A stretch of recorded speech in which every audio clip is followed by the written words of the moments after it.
Hey everyone, welcome to another exciting journey through history.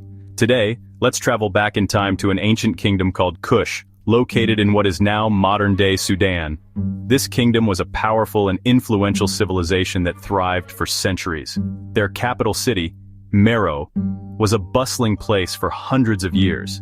It was a hub of culture, trade, and innovation, attracting people from all over the region. Now, unlike other ancient cities, Meroe wasn't built by a big river. This made it unique because most ancient civilizations relied heavily on rivers for their survival and growth. Instead, it was located in a tough area called Butana. Despite the harsh environment, this region was rich in valuable resources like iron and gold, which the people of Meroe skillfully exploited. Meroe was famous for its pyramids. These structures were not just tombs but also symbols of the kingdom's architectural prowess and cultural significance. But these pyramids were different from the Egyptian ones. While the Egyptian pyramids are grand and expansive, the Meroe pyramids were smaller and steeper. They were smaller and steeper, showing off a unique style that set them apart from other ancient structures. This distinct design reflects the ingenuity and creativity of the Kushite builders. The people of Meroe had their own language, and even their own way of writing. This script, known as Meroitic, remains one of the many mysteries of this ancient civilization. Kings and queens ruled Kush with great power. They were not only political leaders, but also seen as divine figures, embodying the connection between the gods and the people. They were seen as gods, playing a super important role in keeping the world in balance. Their divine status meant they were responsible for maintaining harmony and order in the kingdom. Their lives, and even their deaths, were tied to special religious rituals, many of which involved sacrifices. These ceremonies were crucial in ensuring the favor of the gods and the prosperity of the kingdom. Sacrifice was a big deal in Meroe's religion. The Kushites believed in many gods who controlled nature, helped crops grow, and ruled the afterlife. They gave offerings to these gods to make them happy and get their blessings. Offerings were different depending on the god and the occasion. Animals, especially cows, were common sacrifices, along with food and drinks.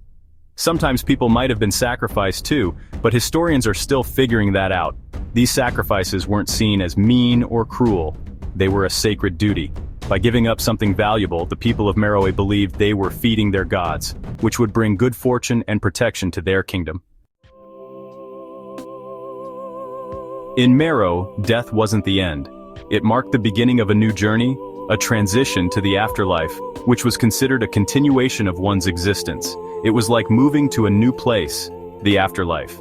This realm was believed to be a mirror of the earthly life, but filled with divine presence and eternal peace. But this journey was dangerous, and the dead needed help to get there safely. They were equipped with amulets and charms, believed to protect them from evil spirits and guide them through the treacherous paths of the underworld. Royal funerals were huge events with lots of rituals and sacrifices. These ceremonies were elaborate, involving not just the family and close associates, but the entire community, reflecting the high status of the deceased. When a king or queen died, their body was carefully preserved, like a mummy, and covered in jewels. This preservation was a meticulous process, ensuring that the physical form remained intact for the soul's journey. They were then placed in a tomb filled with treasures. These treasures were not just for display, they were believed to be used by the deceased in the afterlife, ensuring their comfort and status. Sacrifices were a key part of these ceremonies. They were seen as offerings to the gods, meant to appease them and secure a safe passage for the deceased. Animals were sacrificed to feed the dead king or queen's soul. These sacrifices were believed to provide sustenance for the journey and in the afterlife. Sometimes, servants or even important officials were sacrificed so their souls could join and serve the ruler in the afterlife. This practice ensured that the king or queen would not be alone and would have their court with them. These practices show us just how important the afterlife was to the people of Meroe, and the immense power and status of their royalty. The elaborate rituals and sacrifices highlight the deep-rooted beliefs in life beyond death. Even after death, kings and queens were expected to keep their court and continue ruling in the land of the gods. Their legacy and authority transcended the mortal realm, continuing in the divine afterlife. Let's talk about the gods of Meroe. They worshipped many different gods, each with their own powers and responsibilities. Apidemek, a lion god, was special to the Kushites. He was the god of war, helped things grow and offered protection. Amun, the Egyptian king of the gods, was also important in Meroe, which shows how different cultures and religions mixed in the kingdom. They also worshipped Isis, Osiris, and Horus, other Egyptian gods. Temples for these gods were all over the kingdom. These weren't just places to pray. They were also like schools and government offices. The kings and queens were seen as messengers between the gods and the people, keeping the world in order through rituals and offerings. The Kingdom of Kush, once a powerful and influential civilization, eventually declined and fell apart around 350 AD.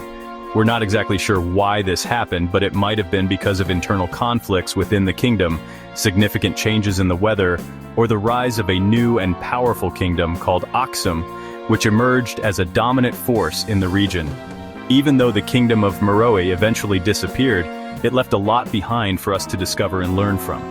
Its impressive pyramids, grand temples, and numerous artifacts tell us a great deal about its culture, beliefs, and how people lived their daily lives. The elaborate burial rituals and sacrifices they practiced, which might seem harsh or extreme to us today, show just how much the afterlife and their beliefs about it matter to them. The worship of gods like Apidemek and Amun reveals a fascinating mix of their own unique beliefs and ideas they adopted from nearby civilizations. Today, archaeologists are still diligently digging up Meroe's secrets, helping us piece together the story of this amazing and often forgotten ancient African civilization, shedding light on its significant contributions to history. Like and subscribe Emgotv360 History for more stories.